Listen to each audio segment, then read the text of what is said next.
ناظرین السلام علیکم، آپ کا میزبان عدنان حیدر نصرت جاوید ہمارے ساتھ ہیں۔ صاحب آج پوسٹ بجٹ پریس کانفرنس تھی تو آپ نے بڑے زور و شور سے سنی ہوگی، بڑے غور سے سنی ہوگی، کیونکہ عمر کے اس حصے میں آپ کو معیشت سیکھنے کا بھرپور شوق چڑھا ہوا ہے۔ تو اب وہ اس شوق کا کیا بنا؟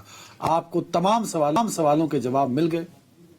Absolutely not, absolutely not. سب سے بڑی بات یہ ہے کہ میں بیوقوف آدمی یہ تصور کر بیٹھا کہ میں اس دور میں زندہ ہوں جہاں پر کہ وزراء جو ہوتے ہیں وہ خود کو عوام کے آگے جواب دہ سمجھتے ہیں۔ ہاں، سب سے بڑی میں نے بے وقوفی یہ کی، میں ابھی تک یعنی عقل جب آدمی یعنی جب عمر کے ہاتھوں سٹیا جاتا ہے تو ایسے واقعات ویسے جمہوری ملکوں میں ایسا ہی کچھ ہوتا ہے۔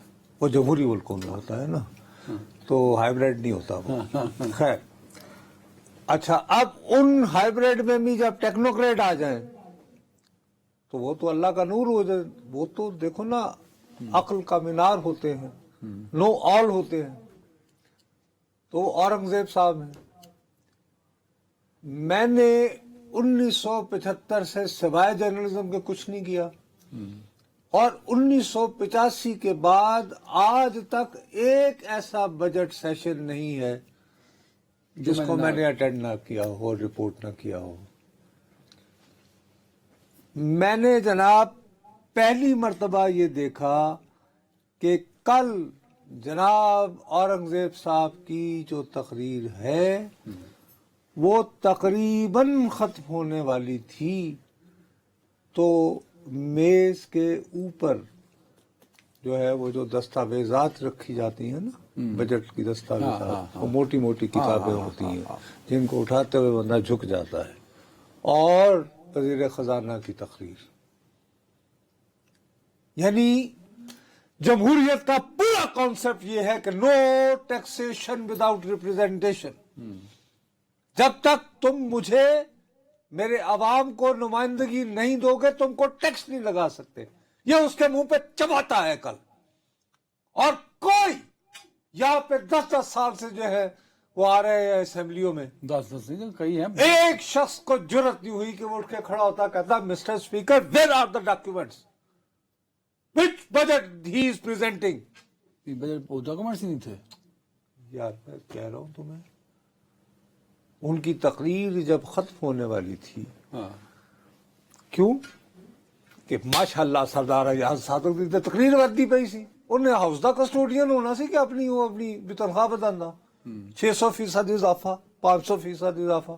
غریب آدمی بیچارہ شاہ گڑی اتنے پہلے اپنا چکڑ چھولے بیچتا سی بیچارہ، اتنی محنت کر کے وہ چکڑ چھولے کی ریڑھی لگا کے اتنی محنت سے وہ بیچارے بالآخر وہ بنے، اور اب کہیں جا کر ان کی تنخواہ میں اضافہ ہوا ہے۔ ضروری تھا ان کو۔ تو ڈیڈ کسٹوڈین آف ہاؤس وہ نہیں دیکھ پا رہے تھے کہ وہ کہاں ہے دستاویزات؟ وہ نہیں تھی۔ نہیں تھی جب، اور ان میں سارے شامل ہیں۔ طاقت کا سرچشمہ عوام ہے، پاکستان پیپل پارٹی۔ انہوں نے تو اعتراض کیا نہیں کہا کہ وہ کتاب وہ کتاب بھول گئے ہوں گے۔ نہیں، کب کہا؟ کتاب کا نہیں کہا۔ کس نے کہا؟ نام بتاؤ کس کا؟ کسی نے نہیں کہا، کتابوں کا تو کسی نے ذکر ہی نہیں کیا۔ آپ کی نظر پڑ گئی اچانک، ہم نے تو پتہ ہی نہیں تھا کہ یار یہ بھی ہوتا کہانی۔ Very serious. یار کیا بات کر رہے ہو تو؟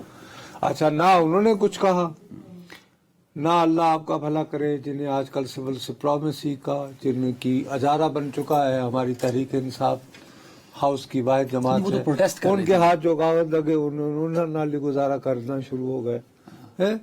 اور مسلم لیگ تو ویسے بھی ووٹ کو عزت کو دیتے دیتے ایکسٹینشن دینے پہ آ چکی ہوئی، عرصہ ہوا، وہ تو خیر ان کا تو معاملہ۔ بجٹ دستاویزات تو مانگی ہوگی نا سب نے۔ او بھائی میرے، دس از یور رائٹ، اگر تم واقعتاً ممبر نیشنل اسمبلی ہو الیکٹڈ، کہ جس دن بجٹ ہے اس دن تمہاری میز کے آگے، تمہارے ڈیسک کے اوپر اور خاص طور پر ان دنوں جب ہال میں سارا ہنگامہ ہو رہا ہے، تمہیں پتہ ہی نہیں کہ وزیر خزانہ کیا کہہ رہا ہے۔ وہ تو دیے ہوں گے ڈاکومنٹس۔ میں او یار اب میں کیا، اب ایک ہی بات پہ تم اٹک رہے ہو تو میں کیا کروں؟ تو یہ میں نے سے کسی کو خیال نہیں آیا۔ اچھا میری آنکھیں اندھی ہو گئی ہیں کیا؟ میں پریس گیلری میں موجود نہیں تھا کیا؟ تو ان کی عقل اور کیپیبلٹی میں بات کر رہا ہوں میں کر رہا ہوں۔ اچھا، اور جہاں پر جب عوام کے نام نہاد منتخب نمائندے اس طرح کے کنڈکٹ کو برداشت کر لیں، وہاں پہ تم جیسے اور مجھ جیسے 2% صحافی کی حیثیت کیا ہے؟ ہمیشہ یہ ہوتا ہے کہ جب بجٹ پیش ہو جاتا ہے تو اس کے ساتھ ایک دستاویز منسلک ہوتی ہے جس میں ہوتا ہے کہ نئے ٹیکسز کیا لگے ہیں۔ اب وہ بہت باریک ہوتا ہے، یہ کام بہت باریک ہوتا ہے۔ اب 312 ارب روپے کے نئے ٹیکس لگے ہیں کل، یہ نئے ٹیکسز ہیں۔ اب یہ وہ کیسے اکٹھے ہوں گے؟ تو اس میں وہ ان کا مختلف خانے بنا کے، وہ تمہیں کہا ہے نا کہ جان بوجھ کر ایسی مشکل انگریزی لکھو، اگلے کو سمجھ ایسی گیا۔ زبان کو اگلے کو سمجھ نہ آئے۔ تو اس کا آسان طریقہ یہ رکھا ہوا ہے کہ جب وزیر خزانہ بجٹ تقریر پڑھ لیتے ہیں تو معاشیات پر لکھنے والے جو ریکگنائز صحافی ہوتے ہیں، انگلیوں پہ آپ گن سکتے ہیں، انہیں آپ ایف پی آر بلاتے ہیں، اس کو ٹیکنیکل بریفنگ کہا جاتا ہے کہ صاحب ہم یہ، اس کے بعد یہ پریس کانفرنس ہوتی ہے۔ پوسٹ پہ جو پریس کانفرنس، اب جیسے مثال کے طور پر تو مجھے ایک بات بتاؤ کہ اب اے ٹی ایم کے ذریعے ادائیگی پر 18% ٹیکس لگ گیا ہے کہ نہیں؟ نہیں 18% نہیں، وہ سیلز ٹیکس لگ ہاں گیا، سیلز ٹیکس لگا ہے، ٹھیک ہے، ہاں وہ لگا ہے، 18% نا؟ ہاں سیلز ٹیکس لگ گیا، ہاں۔ ہاں، اب آپ چاہتے ہیں کہ اس ملک میں ڈیجیٹل معیشت کا فروغ ہو، وہ تو نہیں ہو سکتا، کم سے کم کیش استعمال ہو، اس طرح تو نہیں ہو سکتا۔ اور سن تو لیا نا پہلے گل، میرے گھر جو بجلی کا بل آتا ہے، میرے اے ٹی ایم میں یہ سہولت موجود ہے نا، میں اے ٹی ایم میں جاؤں، اس کا نمبر لکھوں اور پے کر دو۔ مجھے یہ بتاؤ کہ اس وقت تم مجھے ایجوکیٹ کر سکتے ہو کہ مجھے اس مہینے جو بجلی کا بل آئے گا، اگر اسے میں اپنے اے ٹی ایم کے ذریعے اے ٹی ایم مشین میں جا کر بل ادا کروں تو کیا مجھے اضافی 18% سیلز ٹیکس اور یہ تو دینا بھی پڑے کلیئر گا؟ نہیں ہے، یہ تو کلیئر نہیں ہے نا ابھی، اسی کے لیے ٹیکنیکل بریفنگ ہوتی ہے۔ تو وہ ہوئی نہیں نا، اسی لیے تو نہیں، صحافیوں نے پھر بائیک آؤٹ کیا نا، اسی بات پہ صاحب آپ تو غور سے دیکھ رہے تھے، صحافیوں نے اس پہ بائیک آؤٹ کیا۔ جی، اس صبح وہ جسٹیفائڈ تھے بیچارے، انہوں نے ہمت کی، لیکن وہ کیا کریں؟ عطا اللہ تارڑ صاحب وزیر اطلاعات بھاگے بھاگے آئے، ساتھ میں وہ پی آئی او آئے، محنت لگی، محنت کرنا کر کے، اور ویسے بھی وہ شہباز رانا نے پھر کھڑے ہو کے اس نے کہا نہیں جی آپ لوگ تکڑے لوگ ہیں، سیدھی بات ہے کہ ایف پی آر کے چیئرمین بیٹھے ہوئے ہیں، تم بہت اکڑ رہے ہو، اپنے آپ کو بڑے صحافی سمجھتے ہو، تو تمہارے مالک کو ایک ٹیسٹ کا نوٹس بھیجا جا سکتا ہے، بتاتے دینے رہو، تو بڑا آسان ہے جی، انداز میں کٹ دو، بس تم آپ کا لڑا ختم ہے۔ کہانی گول۔ السلام علیکم صحافت، بائے بائے، سو اس کا کوئی تسی مقدمے کر لو اپنا، پیکا، ہاں پیکا کروں، جو تمہیں میں نے کب کہا تھا، میں نے کہا وہ بھول جاؤ۔ تو جو وزیر عوام کے منتخب نمائندوں کو جواب نہیں دے پا رہا، اسٹیبلش روایات کو پچھاڑتے ہوئے، بلڈوز کرتے ہوئے، وہاں پہ کتابیں نہیں وہاں پہ موجود ہوتی، وہ 2% کے صحافیوں کو بریفنگ کیوں دے گے؟ اور یہ بیک آؤٹ کیا ہوگا، کوئی بات نہیں، ہی سٹارٹڈ اسپیکنگ، ہاں وہ بولنا شروع کر، نہیں آئے تھے نہ خسمانو کھاؤ۔ وہ بہرحال چونکہ وزیر اطلاعات ہوں یا وہ پی آئی او، ان کو حکومت کی امیج کی تھوڑی بہت پرواہ ہوتی ہے، وہ بیچارے بھاگے بھاگے آئے ہوئے، حکومت نے عطا تارڑ جیسے لوگوں نے جواب دینا ہے بعد جا کے، یہ ٹیکنوکریٹ نے کنوں جواب دینا؟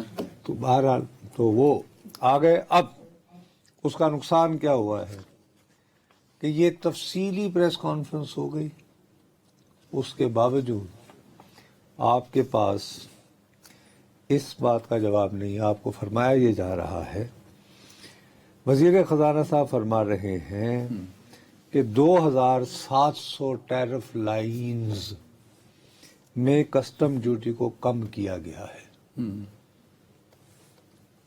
یہ کون سے آئٹم ہے؟ نہیں بتایا، نہیں بتایا۔ ان میں سے 2000 ٹیرف لائنز براہ راست خام مال سے تعلق رکھتی ہیں، اس کے نتیجے میں برآمد کنندگان کو فائدہ پہنچے گا. بھائی ٹیکسٹائل کے علاوہ کون کون سی چیز برآمد ہوتی ہے یہاں سے اس ملک میں؟ ذرا وہ بتا دیں. یہ بتا دیں جی کون کون سے امپورٹ آئٹمس کے اوپر آپ کنسیشنز اب دے اس میں انہوں رہے نے ایک ہیں. چھوٹا سا جواب یہ بھی تو دیا نا کہ ٹیکسیشن کے لیے قانون سازی اور باقی ساری چیزیں ہوں گی، تو اس کا مطلب ہے ٹیکس والا معاملہ. نہیں وہ ڈرامہ کر دیا نا انہوں نے. یہ کیوں؟ کیا کہ فائنانس بل کے اندر ہی یہ بلڈوز کر رہے ہیں، جس میں مثلا یہ اختیارات ہیں کہ ایف بی آر کا بندہ جو ہے کسی بھی جا کے دکان تک کھلو جائے ایس ایچ او دی طرح. ہیلو. اب ساتھ ہی وہ عوام کے منتخب نمائندوں کو honourable member of national assembly کہنا بھائی اور بہنوں یہ منظور کر لو تھے انٹرسٹ ہے، ورنہ میں 400 تو 500 ارب روپے کے نئے ٹیکس لا دیا گا، میں منی بجٹ لاؤں گا. یہ تو انہوں نے اشارے دیے ہیں نا اس بات کے. انہوں نے اشارے کیا کیٹیگوریکلی یوز دس ورڈ. اشارہ تو کتے ہے ہی نہیں. کہتا انہوں نے نہیں لاؤں گا کی بات کی نا، کنڈیشنل ہے، یہ تو نہیں کہا کہ آئے گا. اگر ہاں کنڈیشنل اف یعنی میری بات مان لو ایف بی آر کے افسران کو اچھا یہ قانون نہیں بتائے جا رہے کہ میں فلاں فلاں قانون فلاں فلاں رول فلاں فلاں شق میں تبدیلی کرنا چاہ رہا ہوں. ایک کلین ون لائنر افسر شاہی کے اختیارات میں اضافے کی میاں یہاں بات ہو رہی ہے. ٹھیک مثال کے طور پر یہ نجکاری والے معاملات ہیں، یہ اس میں کوئی ایسا ڈبل گڑس کرنا چاہ رہے ہیں کہ اس کو آپ کو عدالت میں نہ لے جا سکے معاملے کو. جیسے ملازمین ہاں وہ جو یونینز وغیرہ وغیرہ چلی جاتی ہیں اور وہ پرائیویٹائزیشن کا عمل رک جاتا ہے. ٹھیک ہے نا. ہاں اچھا اب کوئی اس طرح کی اسی لیے ٹیکنیکل بریفنگ کہ بھئی آپ کرنا کیا چاہتے ہیں. اب تو ٹیکنیکل بریفنگ گزر گئی نا، اب تو نہیں ہو ختم ہو گئی کہانی. کہانی ختم ہوگی اس کے بعد، لیکن وہ بار بار یہ فرماتے رہے کہ it is Pakistan's east Asian movement یعنی لمحہ سوری موومنٹ میں تحریک ہوں. بار بار بولتے رہے. آپ کیا سمجھے ہیں how it is Pakistan's east Asian movement? کیا مطلب ہے اس کا؟ کہ بڑے اہم لمحے سے گزرا ہے پاکستان گزر نہیں رہا ہے. ایسٹ ایشین کیوں اہم کہہ دیں گے پھر؟ ایسٹ ہے نا سر، مشرق والے پاس ہے انڈیا تو. وہ نہیں یار ہاں سدھی سادھی میں بڑا سوچتا رہا. پہلے میں نے کہا کہ شاید کوئی نیا لفظ ایجاد ہو گیا. اب ایسے ٹرم میں آج بھی کئی بولی انہوں نے، ایک اور بھی بولی تھی ایس ای سی. وہ میں بعد میں بتاؤں. وہ یہ کہ ایسٹ ایشین موومنٹ وہ میرے ذہن میں پھر وہ بڑا سوچنے کے بعد میں نے کہا یار یہ یقیناً تھائی لینڈ کا تو نہیں سوچ رہے ہوں گے، کیونکہ تھائی لینڈ کا تو بہت برے حال ہے نہ ہی یہ ایسٹ ایشیا یعنی ایسٹ ایشیا خطے کی بات سوچ رہے ہیں، اور نہ ہی شاید میری خیال ہے کہ خدا نخواستہ یہ پاکستان کو میانہ مار برما کی طرح بنانا چاہتے ہیں. ایسے ہو جائے تو کوئی مذائقہ نہیں. وہ میرا خیال ہے کہ ان کے ذہن میں آئی ہوگی کہ یہ جو شباز شریف کا بڑا بھائی ہے نا، ایک زمانے میں کہتا ہوتا تھا میں پاکستان کو ایشین ٹائیگر بناؤں گا.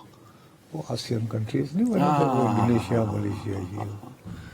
تو آج کل ہے نا ویتنام میں ایپل آئی فون. ہیلو ٹھیک ہے ٹھیک ہے. یہ تو اب یہ ہے کہ ہمیں ویتنام بننا ہے، اس لیے ہم یہ پتہ نہیں امپورٹ کے لیے فلاں فلاں ٹھہر تاکہ برآمد کنندگان جو برآمد کرتے ہیں، یعنی پاکستان بنانے کا مقصد 25 کروڑ عوام میں سے 1 کروڑ مزید افراد کو خط غربت کے نیچے پھینکنا تھا اور برآمدگان کے لیے رستہ ڈھونڈنا تھا. اچھا ان سے سوال ہوتا ہے کہ جناب وزیر خزانہ صاحب آپ فرماتے ہیں یہ پاکستان کی تاریخ کا دوبارہ پہلا بجٹ ہے جس میں مزدور کی کم از کم اجرت نہیں فکس کی گئی. ہاں وہ بھی نہیں ہے اس پر. وہ پرانی جاری ہے 37,000 روپے مہینہ. لیکن جو صحیح معنوں میں کام کرتے ہیں، دن رات ایک کرتے ہیں، خون پسینہ ایک کر دیتے ہیں، شاودی گڑھی دے سردار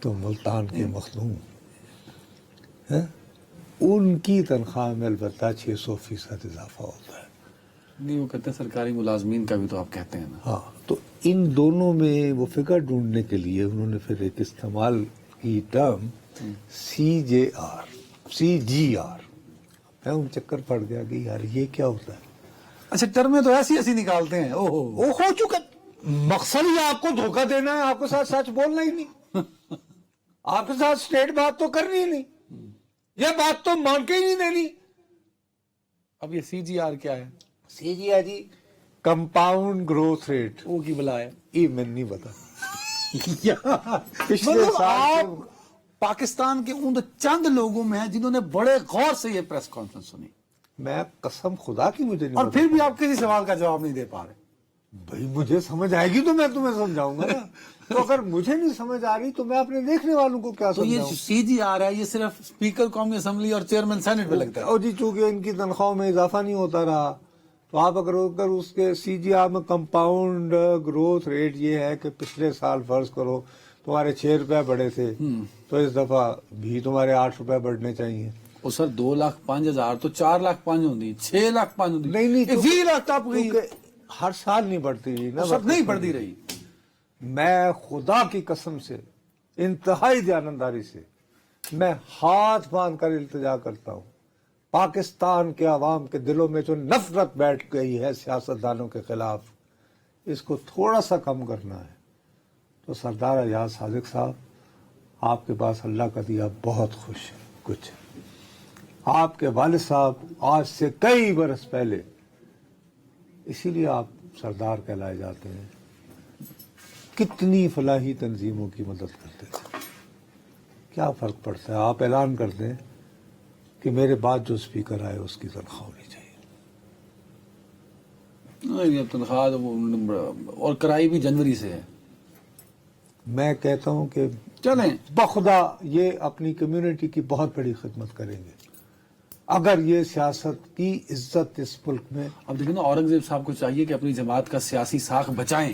اسی طرح یوسف رضا گیلانی صاحب کو سیاست کی ساکھ بچانے کے لیے کہنا چاہیے کہ جی میرے بعد جو سینٹ چیئرمین آئے موقع پہ میں یہ دل بڑا کریں، چلیں لوگوں تک یہ آپ- پیغام جائے. چلیں سر، اب ایک جو سوال میں پوچھنا چاہتا ہوں، میں تو چاہتا تھا کہ آپ اس پریس کانفرنس سے یہ سیگے نکالنے کے علاوہ بھی کچھ نکال سکے، نہیں نکال سکے. مارکیٹ جو ہے وہ بجٹ پر نگاہیں ٹکائے بیٹھی تھی. کل دیکھا تھا ہم نے سارے چیمبر جو ہیں وہ بجٹ کی تقاریر سن رہے تھے، پھر انہوں نے اپنی اپنی پریس کانفرنس بھی کی. یہ جو آپ نے یہ نقطہ نکالا ہے کہ منی بجٹ آئے گا، انہوں نے کہا، انہوں نے تڑی لگائی ہے کہ میں جو حکم نادر شاہی دے رہا ہوں، نہیں مانو گے تو بجٹ آئے گا. نہیں مانو گے تو بجٹ آئے گا. میرا سوال یہ ہے کہ انہوں نے کنفرم کیا ہے، چیلنج کیا ہے قومی اسمبلی اور سینٹ میں بیٹھے ہوئے افراد کو ہے کیا مطلب؟ کہ ہمت ہے تو کچھ کرو، مجھے روک کے دکھاؤ. آپ کہہ رہے ہیں کہ ایک وزیر جو فائنانس ہے، جی ہاں، وزیر خزانہ جو ہے، وہ پورے پارلیمان سے زیادہ تگڑا ہے یس، کہ ان کو چیلنج کر رہا ہے.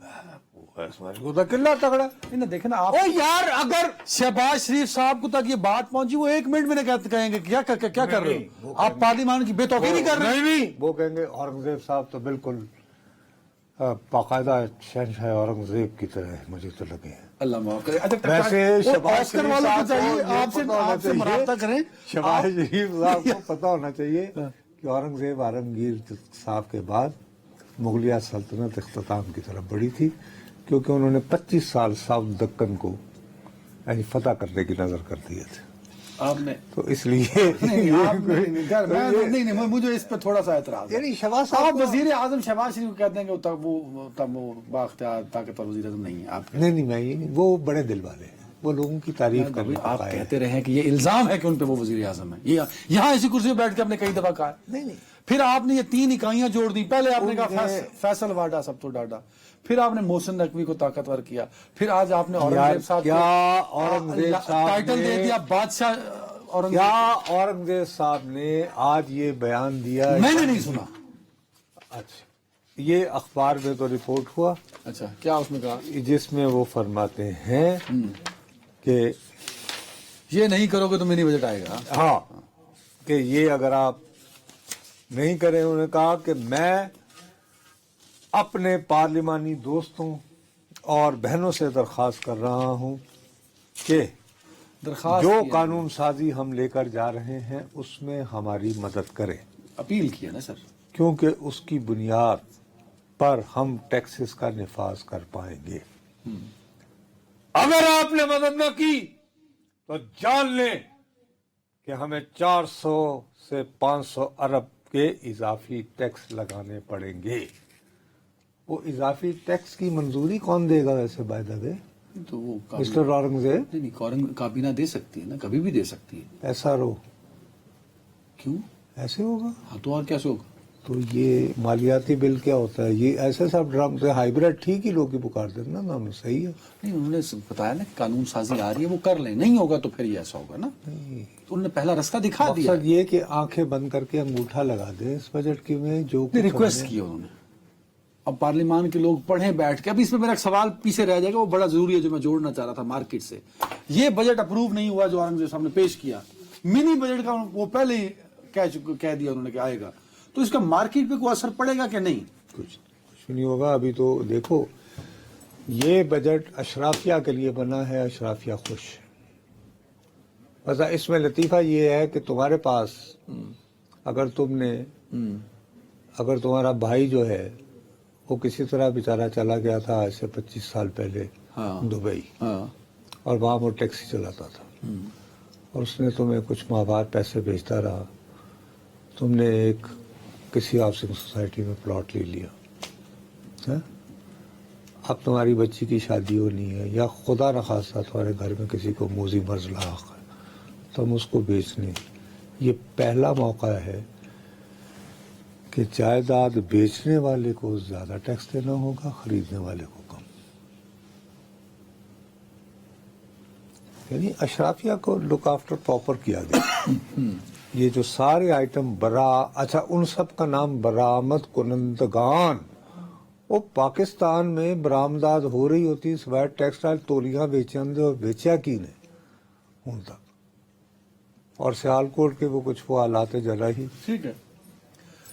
اچھا اس اوور آل کہانی سے میں نے یہ نتیجہ نکالا ہے، ہم نے تنقید بھی کر دی، کوئی سوالوں کے انہوں نے جواب نہیں دیے، پر ان پہ کوئی کان پہ جوں تک نہیں رنگی. انہوں نے پورے دھڑلے سے پریس کانفرنس کی، اور شہباز رانا صاحب نے اعتراف جرم کیا کہ ہم کسی قابل نہیں ہیں صحافی کے کچھ کر سکیں. اب کہانی یہ ہے کہ آپ یہ کہہ رہے ہیں کہ سارے اشاریے یہ بتا رہے ہیں کہ حکومت شدید مستحکم ہے، یہ بجٹ غریب کو، کسان کو، عام عوام کو مار بھی ڈالے تو حکومت پہ کوئی فرق نہیں پڑے گا. نہیں تو عوام ہوتے کس لیے؟ مطلب یہ عوام چونٹیوں کی طرح انہیں مثل دو. دیکھو وہ جس قسم کی باتیں کر رہے ہیں، مثال کے طور پر کچھ لوگوں کو ٹیکس کا استثناء دیا گیا ہے، یہ فرض کر کے کہ وہ فلاحی ادارے ہیں، ان میں مثال کے طور پر بار کونسلز ہیں، ایک کڑی فلاح کر ایک کڑا یتیم خانہ چلا دینا. نہیں وکلا کی فلاح و بہبود کے لیے کام کرتے. چلے آپ کو پتہ ہے ساتھ یہ بتائیے سارے بار کونسل یہ جو شہید سب سے Zulfikar Ali Bhutto institute of science and technology ہے، اس کی بہت فیس ہے. یہاں پہ فیس نہیں لی وہ جاتی. سر میں اپنا داخلہ اپلائی کیتا سی، پہلے سیمسٹر دی فیس دے کے نہ سکیا سی. بہت فیس ہے بھائی صاحب، بہت فیس ہے. اسد چودھری صاحب فیس دی وجہ تو ڈگری نہیں اس کی، کو بھی ٹیکس سے استثناء قرار دے دیا گیا ہے. مطلب فیس سستی ہوئے گی. نہیں وہ ایک سیمسٹر کی لاکھ سے زیادہ فیس سر، ہے. ٹیکس سے استثناء ہے.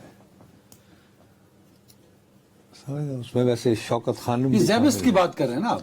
ٹھیک ہے، میں ان سوچ سمجھ کے کہہ رہا ہوں 111 ادارے ہیں جن کو استثناء ملا ہے.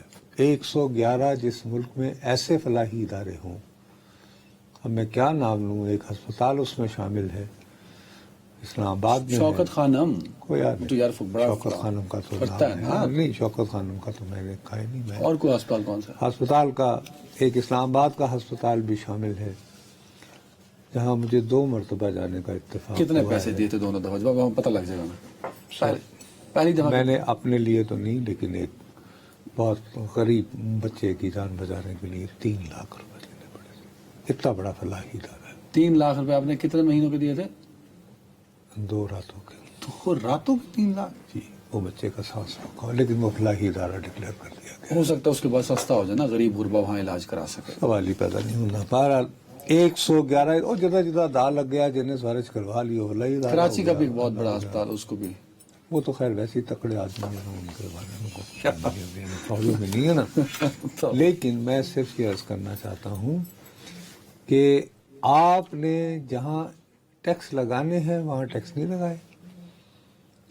اور اس کے بعد اور میں تمہیں ایک سب سے بڑی بات بتاؤں، 10 سیکنڈ 20 سیکنڈ دے دیں. اپروچ یہ ہے کہ اس ملک میں کتنے فیصد بچے اسکول نہیں جا پاتے؟ 30% شاید، وہ جو غالباً 38 اب 38% ہو گئے. اللہ اکبر. وہاں پہ کہہ رہے ہیں اللہ کرے، یعنی وزیر خزانہ نہ کرے، اللہ کرے. لمس کو ویب 30 بلیک چین کے لیے $15 ملین کی گرانٹ ملی ہے. دیگر اداروں کو بھی ملے. آپ مجھے بتائیں بلاک چین کیا ہوتا ہے؟ سمجھاؤ کیمرے نہیں سمجھاؤ جی بلاک چین کیوں نا؟ میں نہیں پتا، باقی میں نہیں پتا. اور اس تو زیادہ گرانٹ اگر ساؤتھ پنجاب، انٹیریئر سندھ اور بلوچستان دے دیو، یقین کرو تسی بلوچستان یونیورسٹی جاؤ تو انہوں ترس آئے گا نہ. اتنے کچھ بس رب عزت دل میں اور کچھ بھی نہیں. چلے جی. تو یہ سب ایلیٹ کا بجٹ، ایلیٹ کی سہولتیں جنہیں ہسپتال دے نہ لے رہے ہیں، آپ وہاں سے گزر بھی نہیں سکتے. اتوں ہی پھاڑ لیندے اتنے وہ کی ہوتے گڈی پارک کرنے دی فیس $200 ہے. چلیں جی ایک بریک.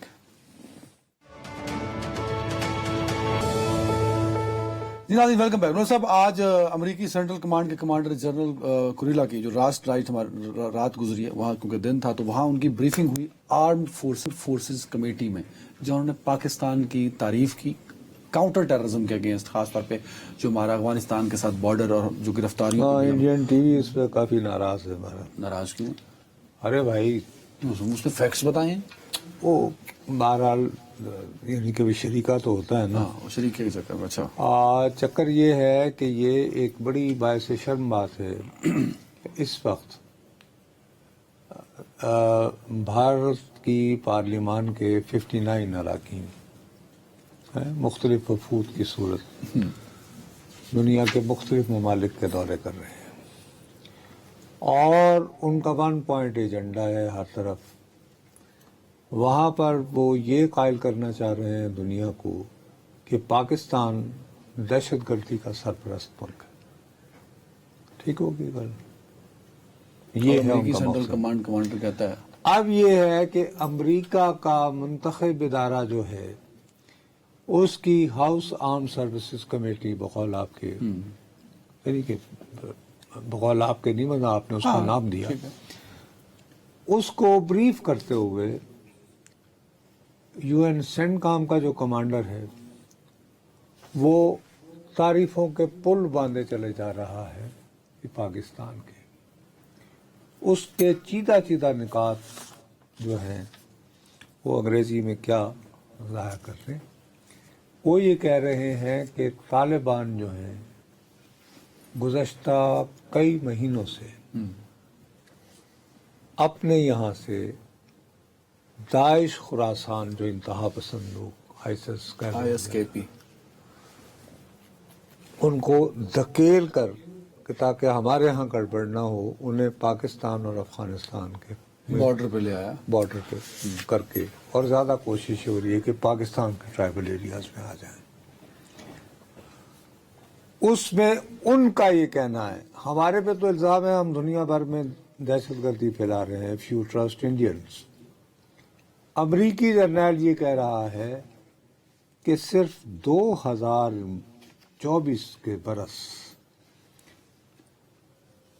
محدود انٹیلیجنس، یہ لمیٹڈ انٹیلیجنس اس نے استعمال کیا، لمیٹڈ انٹیلیجنس کا امریکی جرنیل نے، جو امریکہ نے ہمیں فراہم کی، اور اس کے بعد صرف اپنے وسائل کو استعمال کرتے ہوئے پاکستان ابھی تک یہ دہشت گرد جو ہے وہ 1000 سے زائد دہشت گرد